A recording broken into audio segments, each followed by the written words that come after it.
Assalamualaikum warahmatullahi wabarakatuh. Jumpa bersama saya Adi di channel Ngulik Sejarah. Dan pada video kali ini saya akan kembali lagi membacakan suatu kisah misteri yang kali ini berjudul Santet Sambernyowo part yang keempat. Part yang keempat ini merupakan sekaligus part yang terakhir dari keseluruhan cerita dari Santet Sambernyowo ya teman-teman. Jadi apabila kalian belum menonton part sebelumnya, saya sarankan untuk kalian menontonnya terlebih dahulu agar kalian mengerti keseluruhan alur ceritanya dari awal sampai akhir. Cerita pada kali ini masih tetap ditulis oleh Mas Restu Wiratmaja, dan nantinya kalian juga bisa mengunjungi thread beliau secara langsung. Dan cerita pada kali ini merupakan cerita yang ditulis oleh Mas Restu Wiratmaja. Nantinya kalian juga bisa mengunjungi thread beliau secara langsung. Yuk daripada kita lama-lama, kita langsung saja menuju ke kelanjutan ceritanya. Mari simak baik-baik, karena ceritanya akan segera saya mulai.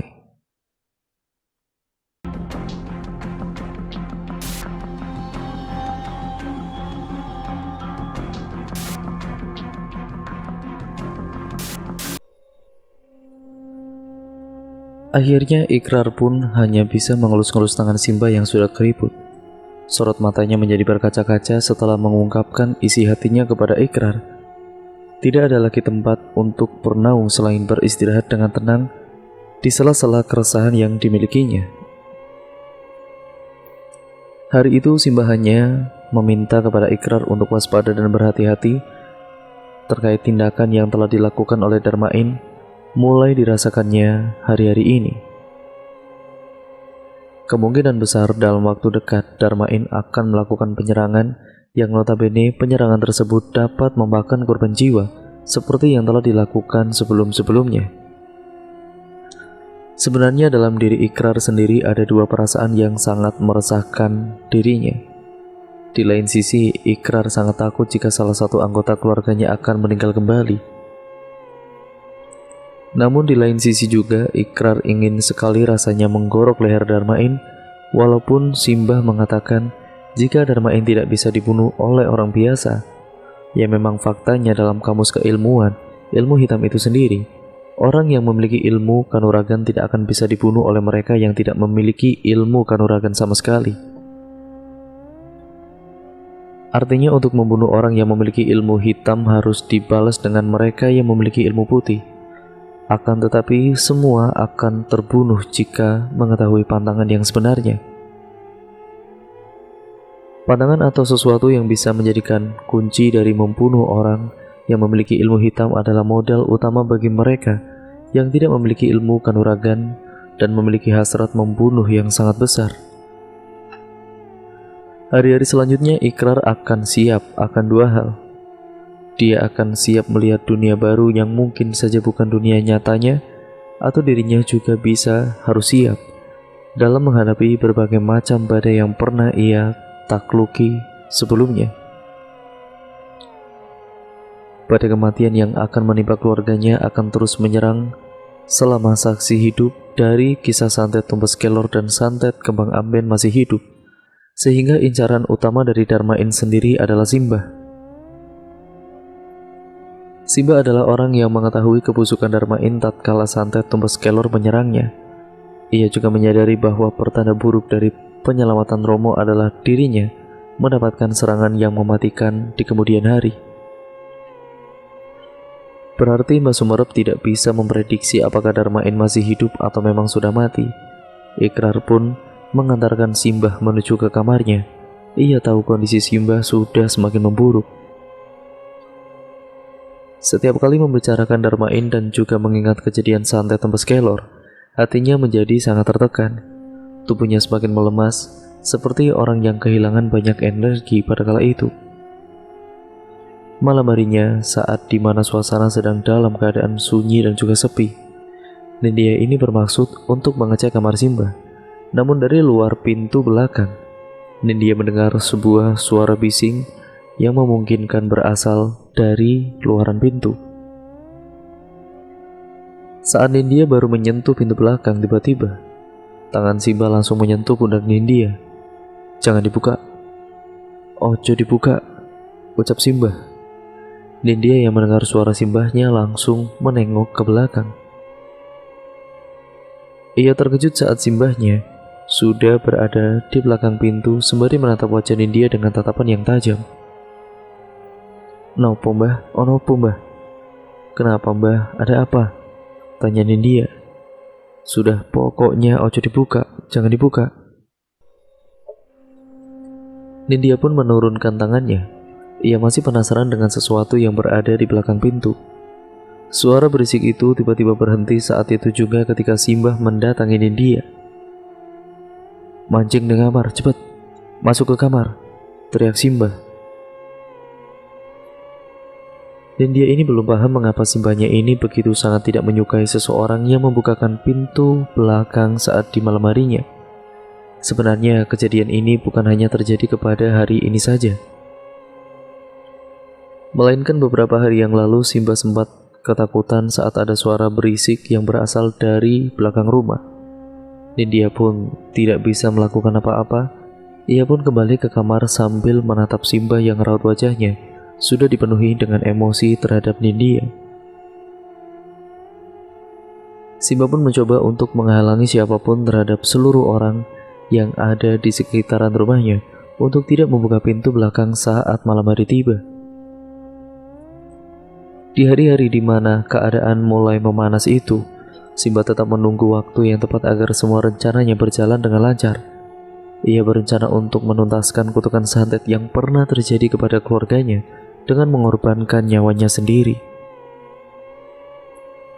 Jika memang itu berhasil, keturunannya tidak akan ada yang pernah terkena serangan santet lagi. Itu berarti semuanya akan terputuskan di diri Simbah. Dan keesokan harinya Simbah langsung mengecek bagian belakang rumah. Namun saat dirinya ini menatap bagian tembok belakang rumah, Simbah terkejut dengan bekas cakaran yang berada di bagian belakang rumahnya. Ia pun langsung memanggil anaknya, Ibu Sutini, untuk melihat secara jelas bekas cakaran tersebut. Bentuk cakarannya itu seperti bentuk cakaran belis yang sering dikatakan oleh warga. "Bu, ini kan bentuk cakaran belis?" tanya Ibu Sutini. "Waktunya sudah tiba." "Maksud ibu gimana?" Simbah langsung memegangi pundak Ibu Sutini dan mencoba untuk berterus terang terkait apa yang baru saja ia ketahui. "Panggil Arianto untuk datang ke tempatku." "Tapi kan dia berada di Cirebon, Bu." "Santet itu sudah mulai menyerang rumah ini." "Santet?" Mendengar kata santet, Ibu Sutini langsung bergegas mengabarkan keluarga Pak Arianto yang berada di Cirebon. Ia menyadari bahwa santet yang akan menyerang keluarganya akan jauh lebih kuat dan berbeda dari santet yang pernah ia ketahui sebelumnya. Setelah mengabarkan kepada keluarga Pak Arianto, Ibu Sutini memberitahu jika keluarga Pak Arianto akan tiba esok hari. Hal ini dikarenakan mereka akan datang secara bersamaan dengan keluarga yang lainnya. Mendengar hal itu, Simbah sedikit cemas. Dia cemas bukan hanya keselamatan pribadinya saja, melainkan keselamatan Nindya dan juga Ibu Sutini yang akan menjadi sorotan dari serangan santet berikutnya. Saat Simbah ini ingin masuk ke dalam rumah, tiba-tiba ia mendengar sesuatu tepat di telinganya. Suara itu sangat familiar sekali. "Kowe ora iso mlayu saka aku. Kamu itu tidak akan bisa lari dari aku." Mendengar hal itu, Simbah langsung terjatuh. Pahanya langsung membengkak dengan seketika. Tiba-tiba punggungnya juga merasakan rasa sakit yang benar-benar sakit. Bersamaan dengan itu datanglah 3 sosok hitam dengan sekucur tubuh yang tertutup seperti di dalam mimpinya. Ia tahu 3 sosok itu ialah yang menyiksa Pak Aji sampai meninggal dunia. Ketiga sosok itu masing-masing membawa cambuk dan secara perlahan mencambuki tubuh Simbah. Simbah hanya bisa berteriak kesakitan, namun tidak ada satu orang pun yang mendengar suara teriakannya. Ia mulai merangkak menuju ke dalam rumah untuk menuju ke anaknya, Ibu Sutini. Namun tampaknya Ibu Sutini pun juga tidak menyadari jika dirinya sedang disiksa oleh ketiga sosok tersebut. Sampai akhirnya dari punggungnya benar-benar keluar darah secara perlahan. ketetua atau darah tua benar-benar keluar dari tubuh Simbah. Tidak lama kemudian setelah kejadian penyiksaan itu terjadi, Ibu Sutini menuju ke belakang rumah dan melihat Simbah sudah terkapar di belakang rumah. Dengan darah yang keluar dari bagian paha dan juga punggungnya seperti orang yang telah dicambuk berkali-kali. Bu, Ibu Sutini langsung membawa Simbah ke dalam kamar. Ia tidak tahu harus bagaimana lagi dan harus berbuat apa, ya ketika Simbah sudah tidak sadarkan diri seperti itu. Rasa panik yang menggelora membuat Ibu Sutini hanya bisa menangis saja. Tidak berapa lama kemudian, Nindya tiba ke rumah. Ia sangat terkejut ketika mendengar suara tangisan ibunya yang berada di kamar. Nindya ini langsung buru-buru menuju kamar dan juga menanyakan apa yang baru saja terjadi kepada Simbah. Bu, Simbah ini kenapa, Bu? Kenapa tubuhnya banyak sekali darah, Bu? Tidak tahu, Nak. Panggilkan Mas Ikrar. Mungkin dia tahu akan hal ini. Nindya yang baru saja tiba di rumah harus rela keluar lagi untuk menuju ke rumah Mas Ikrar untuk mengetahui hal yang terjadi kepada Simbahnya itu apa. Setibanya di rumah Ikrar, Nindya langsung mengetuk pintu. Assalamualaikum, Mas Ikrar. Mas ada di rumah? Tidak berselang lama kemudian Ikrar langsung membukakan pintu rumahnya. Waalaikumsalam, ada apa Nindya? Mas, Simbah, Mas. Simbah kenapa? Tubuhnya penuh dengan darah. Loh, kok bisa? Aku tidak tahu, Mas. Tadi aku baru pulang kerja dan ibu udah nangis-nangis karena lihat tubuh Simbah udah penuh darah. Mendengar hal itu, Ikrar langsung masuk ke dalam sambil mengganti pakaiannya. Ia tahu jika apa yang dikatakan oleh Simbah sudah waktunya tiba. Ayo kita ke rumah. Mereka berdua pun langsung berangkat ke rumah dan juga bermaksud untuk melihat keadaan Simbah. Sesampainya di rumah, Ikrar langsung buru-buru menuju ke kamar Simbah. Sedangkan Nindya pada kala itu, ia mengambil air hangat untuk membasuh darah yang menempel di bagian tubuh serta paha Simbahnya. Ikrar yang melihat kondisi Simbah hanya bisa terdiam. Tubuhnya tiba-tiba membeku dan tidak bisa berkata apapun. Simbah, kenapa, Bu? Tanya Ikrar. Krar, coba kamu lihat apa yang terjadi dengan Simbah. Ya, aku tidak tahu, Bu. Bantu Simbah, Krar.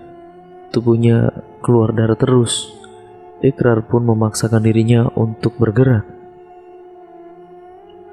Namun selagi dirinya memaksakan tubuhnya untuk bergerak, seperti ada sesuatu yang selalu menahan tubuhnya untuk mendekati Simbahnya. Aku tidak bisa bergerak lebih jauh, Bu. Apa maksud kamu? Maksud kamu itu apa, Krar? Kemari mendekat. Aku tidak bisa mendekat, Bu. Ada sesuatu yang menahan tubuhku. Ibu Sutini langsung beranjak bangkit. Ia pun menuju ke arah Ikrar dan mencoba membantu Ikrar untuk bergerak ke arah Simbah. Krar, paksa Krar. Sentuh tubuh Simbah. Aku tidak bisa bergerak, Bu. Sudah, paksa Krar. Coba paksa. Dan dia pun masuk ke dalam kamar sambil membawakan baskom yang berisi air hangat dan kain untuk membasuh darah Simbah. Ada apa, Bu? Tanya Nindya. Nindya, bantu ibu. Taruh baskom itu di dekat Simbah. Mas Ikrar gak bisa bergerak sama sekali. Jelas Ibu Sutini. Perasaan tadi baik-baik saja kok, Bu. Bersama dengan itu, Ikrar meneteskan air matanya. Ia tahu sekarang dirinya lah yang akan menjadi target dari penyerangan selanjutnya. Bu, aku terkena ajian tali mongso, Bu. Ajian tali mongso? Tanya Ibu Sutini. Iya, Bu, tubuhku tidak bisa bergerak sama sekali. Enggak mungkin. Jangan mengada-ngada kamu. Ini bukan santet kan? Ini santet, Bu. Mendengar hal itu, Ibu Sutini langsung memegangi kepalanya dan berteriak histeris. Dia sangat terpukul sekali ketika mendengar kata santet yang diucapkan oleh orang terdekatnya. Kenapa keluargaku selalu kena santet? Kenapa? Bu, istighfar bu, istighfar, ucap Nindya dan kemudian, Bu, cepat Pak Saudara Simba bu, jangan sampai ketetuanya menempel ke amben atau tempat tidur. Nindya langsung buru-buru mengambil baskom dan membasuh sedikit demi sedikit darah Simba yang masih terus bercucuran di sekitaran tubuhnya. Ikrar masih terus berusaha menggerakkan tubuhnya. Urat-urat di bagian wajah, tangan, dan kakinya mulai menampakkan diri. Ikrar, coba kamu mundur, ucap Ibu Sutini. Ikrar pun mencoba untuk mundur ke belakang dan ternyata tubuhnya bisa digerakkan. Itu artinya Ikrar tidak bisa menggerakkan tubuhnya untuk maju ke depan. Akan tetapi dia mampu menggerakkan tubuhnya untuk mundur ke belakang. Bisa bu, bisa ini. Berarti ada seseorang yang menahanku untuk menuju ke tempat Simba. Ini mungkin ulah Darmain. Jelas Ikrar. Darmain, siapa dia? Orang yang telah membunuh mamasku. Ibu Sutini menutupi mulutnya dengan kedua tangannya. Air matanya menetes dan membanjiri permukaan pipinya. Jadi, dalang dibalik semua ini adalah Darmain. Benar, Bu. Sementara itu, Pak Arianto telah berkomunikasi kepada semua pihak keluarga dan memutuskan untuk pergi ke Pekalongan pada esok hari. Ia bahkan tidak keluar rumah dan hanya terduduk di tempat sholatnya dalam waktu yang sangat lama. Pak Arianto seperti menunggu sesuatu agar pertanda buruk yang baru saja didengarnya tidak membuat pertumpahan darah selanjutnya. Ia mencoba untuk mendalami dirinya sendiri, tenggelam dalam perasaan dan juga mengingat akan kebesaran Tuhannya. Bersamaan dengan itu, ia mencoba untuk mengetahui sesuatu yang terjadi pada ibunya sendiri. Dalam pikirannya yang sedang tenggelam itu, ia mencoba untuk mendatangi lokasi rumah ibunya, Simba Suminah, lewat kemampuannya. Dan ketika sudah sampai di lokasi, betapa terkejutnya Pak Arianto ketika melihat rumah ibunya sudah dikepung oleh puluhan belis. Bukan hanya itu saja, ia juga melihat rombongan pocong yang sudah berjejer rapi di bagian belakang rumah lengkap dengan 3 sosok hitam yang membawa cambuk. Namun yang menjadi sorotannya bukanlah hal itu. Pak Arianto mendapati seseorang yang berada jauh dari puluhan belis dan rombongan sosok pocong tersebut. Orang tersebut mulai membuka kupluk kepalanya. Dari wajahnya, orang tersebut terlihat sangat bergembira akan apa yang telah ia lakukan kepada ibu dari Pak Arianto. Mulutnya mulai tersenyum lebar. Sorotan matanya mengarah kepada Pak Arianto yang sedang menatapnya dari kejauhan. Matanya begitu hitam dan sangat mengerikan. Lalu dari mulutnya keluar sebuah kalimat yang mengejutkan hati Pak Arianto. Aku sudah menunggumu, Arianto. Wah, kau itu Darmain. Dar. Kemudian tiba-tiba terdengar suara ledakan dari luaran pintu belakang. Ikrar dan juga yang lainnya terkejut dengan suara ledakan tersebut. Bersamaan dengan itu, Pak Arianto langsung sadarkan diri. Nafasnya terasa sesak ketika mendapati serangan dari Darmain yang hampir mengenai tubuhnya. Nindya yang mengetahui keributan di belakang rumah langsung beranjak bangkit dan mencoba untuk mengetahui apa yang terjadi di bagian belakang rumahnya. Namun tangan Simba tiba-tiba menyentuh tangan Nindya seraya berkata, ojo dibuka, itu belis. Mendengar hal itu, Ikrar, Ibu Sutini, dan Nindya pun langsung terkejut. Mereka terkejut bukan hanya karena Simba sudah sadarkan diri, melainkan tanggapan Simba terkait suara keributan itu merupakan suara yang dihasilkan oleh belis. Rumah iki wis dikepung belis. Rumah ini sudah dikepung oleh setan. Penjelasan Simba membuat pikiran mereka kacau balau. Hati mereka menjadi tidak tenang. Manakala itu adalah sebuah serangan yang dilepaskan oleh para belis, berarti keadaan Simba bisa semakin parah. Krar, iki kudu piye? Tanya Ibu Sutini. Krar lah, ini harus bagaimana? Hubungi Mas Arianto, suruh berangkat hari ini juga. Jelas ikrar, Ibu Sutini segera menghubungi Pak Arianto. Karena keadaan sudah semakin parah, kemungkinan hal yang harus dilakukan oleh ikrar dan juga yang lainnya adalah mencegah serangan berikutnya. Namun sialnya Pak Arianto tidak bisa dihubungi sama sekali. Entah mengapa dalam kondisi yang sudah sangat parah ini, orang yang dinanti-nantikan tidak bisa dihubungi. Krar, orang bisa dihubungi? Tanya Bu Sutini. Krar, ini tidak bisa dihubungi. Astagfirullah, terus piye iki? Yah, gimana ini? Tiba-tiba Simba memanggil nama Ibu Sutini. Tini, Rene nduk. Tini, kemari nak. Nopo bu, kenapa bu? Ibu Sutini langsung mendekat. Dia langsung mengarahkan telinganya ke mulut ibunya yang sudah sulit untuk berbicara. Tini, nyawa aku wis ora bakal bisa diselamatke. Bengi iki bakal mulai. Dongakno aku yo nduk, aku wis ora sanggup ngrasake penderitaan iki. Ibu Sutini langsung memeluk tubuh ibunya. Ia tidak tahu harus bagaimana lagi. Baginya kehilangan seorang ibu adalah hancurnya dunia. Tidak ada lagi tempat untuk bersandar dan berbagi tawa selain menelan bulat-bulat segala kenyataan yang memang sudah ditakdirkan oleh Yang Maha Kuasa. Tangisan Ibu Sutini menyadarkan Nindya dan juga Ikrar. Itu artinya nyawa Simba sudah tidak bisa tertolong lagi. Bu, kenapa Simba gak dibawa ke dokter? Tanya Nindya.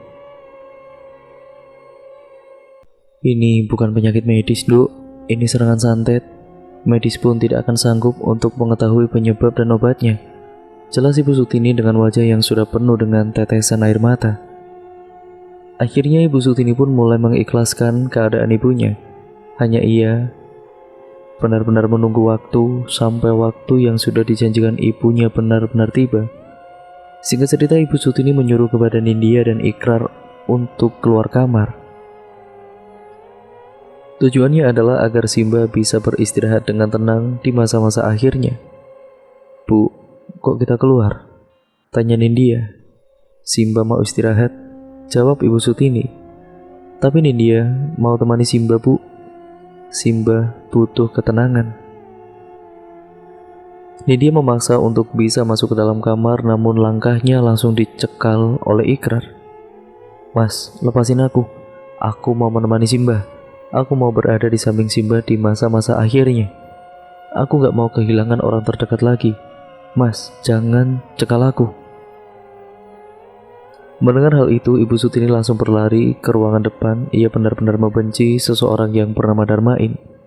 Jikalau Darmain benar-benar manusia seutuhnya, mungkin Ibu Sutini akan menggorok lehernya terlebih dahulu. Ini bukanlah pertama kalinya Ibu Sutini kehilangan orang yang benar-benar dicintainya. Suaminya yaitu Pak Ajis adalah korban dari kejahatan santet yang diarahkan oleh Darmain, dan sekarang ibunya akan menjadi korban berikutnya. Nindya, kamu harus bisa mengerti perasaan Simba. Jelas Ikrar. Tapi Simba butuh seseorang untuk menemaninya. Simba tidak membutuhkan itu. Lalu apa yang dibutuhkan Simba? Simba hanya butuh rantai dan kutukan santet ini selesai. Kutukan santet? Maksud Mas apa? Nindya mulai bisa menahan diri. Air matanya menetes secara perlahan. Keluarga kita dari dulu sudah terkena kutukan santet. Maka dari itu, Simba menginginkan ketenangan agar dirinya bisa memutuskan rantai santet itu sendiri. Kenapa harus keluarga kita? Entahlah, aku juga tidak tahu. Apakah ini masih ada hubungannya dengan mantan suamiku dulu, si Romi? Ibu Sutini langsung berteriak kencang. Sudah, jangan bahas itu lagi. Baik Darmain dan juga Romi, keduanya adalah iblis yang berwujud manusia. Mereka semua yang telah mengacaukan ketenangan hidup kita semua. Waktu semakin berjalan, mereka semua tidak bisa melakukan apa-apa selain menenangkan diri. Sekarang, Pak Arianto bukanlah harapan. Yang menjadi harapan satu-satunya adalah keajaiban. Jikalau memang yang dikatakan oleh Simba benar, maka malam itu juga Simba akan meninggal dunia. Sore harinya Nindya pergi ke dapur, tujuannya adalah ingin membuatkan teh untuk dirinya sendiri. Namun, ia masih ingat akan pesan yang dilarang oleh Simba bahwa belis-belis berada di luaran pintu belakang.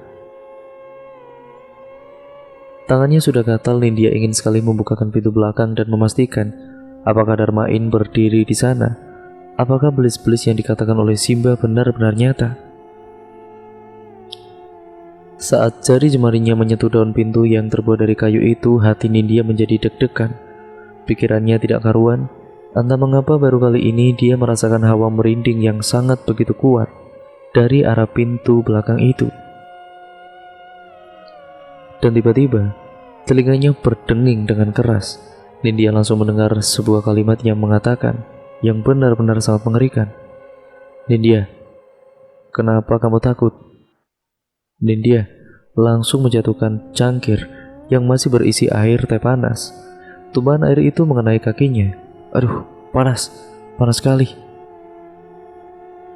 Dan tiba-tiba, ada suara lagi yang memanggil Nindya. Kali ini suaranya berasal dari arah kamar mandi. "Nindya, kamu tidak kangen Bapak?" Nindya langsung menengok ke arah kamar mandi. Ia melihat sosok bapaknya sudah berdiri sambil melebarkan kedua tangannya seolah-olah ingin memeluk Nindya yang masih berada di hadapan pintu belakang. Bapak ngapain di situ?" Ibu Sutini mendengar ocehan Nindya menjadi curiga. "Nindya, kamu itu ngomong sama siapa?" Kaki Nindya mulai melangkah ke arah sosok bapaknya. "Bapak rindu kamu, Nindya." "Nindya juga rindu Bapak." Dengan kaki yang diseret-seret karena melepuh, Nindya tetap berjalan ke arah sosok bapaknya itu. Dia tidak tahu bahwa itu bukanlah bapaknya. Ibu Sutini melihat cangkir yang sudah terjatuh di lantai. Ia juga mendengar suara seretan kaki yang mengarah kepada kamar mandi. Nindya sekarang sudah berada di pelukan bapaknya. Ia merasa kalau yang ia peluk adalah bapaknya. Namun, ketika Ibu Sutini melihat ke arah kamar mandi, betapa terkejutnya dia. Ternyata yang sedang dipeluk oleh Nindya adalah Nindya. Itu pocong, Nindya. Nindya langsung mengarahkan wajahnya ke arah sosok yang menurutnya adalah bapaknya. Dan ketika ia melihat dengan jelas, ternyata sosok bapaknya berubah menjadi sosok pocong yang wajahnya telah mengelupas dengan bau yang tidak sedap dan benar-benar sangat busuk. Nindya pun langsung pingsan seketika pada kala itu. Secara bersamaan, keluar kabut tipis yang berada di sekitaran Nindya. Pocong itu langsung hilang seketika. Ibu Sutini langsung menuju ke arah Nindya dan sembari memanggil-manggil nama Ikrar. Mas Ikrar, tolong aku Mas." Ikrar langsung menuju ke arah sumber suara. Ia terkejut saat melihat Nindya telah pingsan. "Kenapa, Bu?" "Nindya barusan memeluk pocong." "Pocong?" "Iya, dia memeluk pocong seperti memeluk bapaknya sendiri." "Jangan-jangan ada apa, Ikrar?" "Simba." Ikrar langsung berlari ke kamar Simba. Ia tahu rumahnya sudah dijebol oleh Darmain. Itu berarti kemunculan sosok pocong itu adalah umpan dari mereka semua agar kecolongan dalam menjaga Simbanya. Ketika Ikrar membuka pintu kamar, ia telah melihat kondisi Simba sudah tidak baik-baik saja. Wajahnya memucat. Ikrar langsung mengecek pernafasan Simba dan ternyata Simba telah meninggal dunia. Langit tiba-tiba menurunkan hujan. Suara kilatan petir di mana-mana. Ibu Sutini langsung menuju ke arah kamar sambil merangkul tubuh Nindya yang sedang pingsan. "Mas, Ibu kenapa, Mas?" tanya Ibu Sutini. "Simba meninggal dunia," jelas Ikrar. Tangis Ibu Sutini kemudian pecah pada kala itu. Ia tidak sanggup mendengar kabar berita yang begitu sangat memilukan. Tubuhnya langsung jatuh tidak berdaya bersamaan dengan tubuh Nindya. Ikrar segera membantu keduanya yang benar-benar sangat letih dan terpukul akan kejadian tersebut. Tiba-tiba, Ikrar mendengar suara ketukan dari pintu belakang. Ia menyadari bahwa teror dan serangan Darmain belum selesai.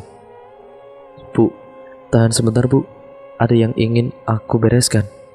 Mau kemana mas? Aku ingin membunuh Darmain. Ikrar pun bergegas ke arah pintu belakang. Ia mengambil sebuah golok untuk bersiap diri menggorok leher Darmain. Mungkin saja Darmain sedang berada di belakang pintu. Itu adalah kesempatan emas untuk Ikrar untuk menghentikan langkah Darmain selanjutnya.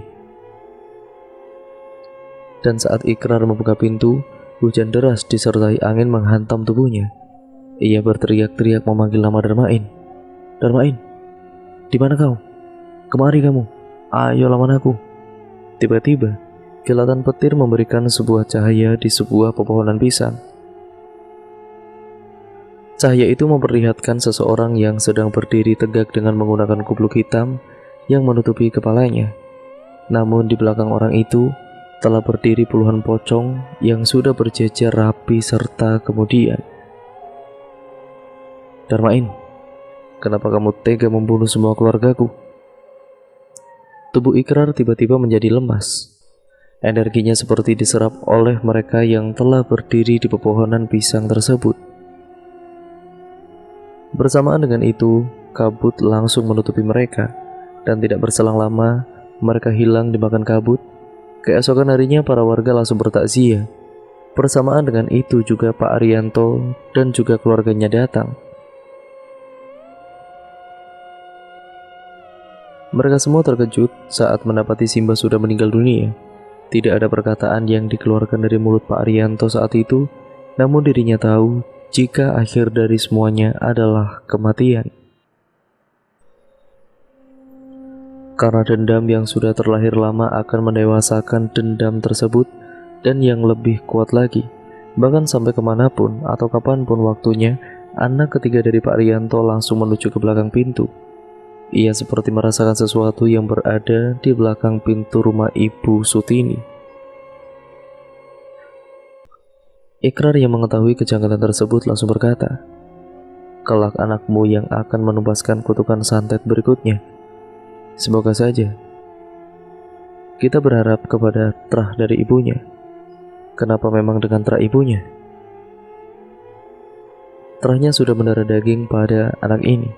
Mungkin saja dia yang akan menghentikan kutukan santet bila waktunya telah tiba. Doakan agar anak ini bisa menjadi penyelamat bagi keluarga kita semua. Mendengar hal itu, Ikrar hanya tersenyum. Ia langsung bertanya kepada anak ketiga dari Pak Arianto. "Dek, lihat apa lagi?"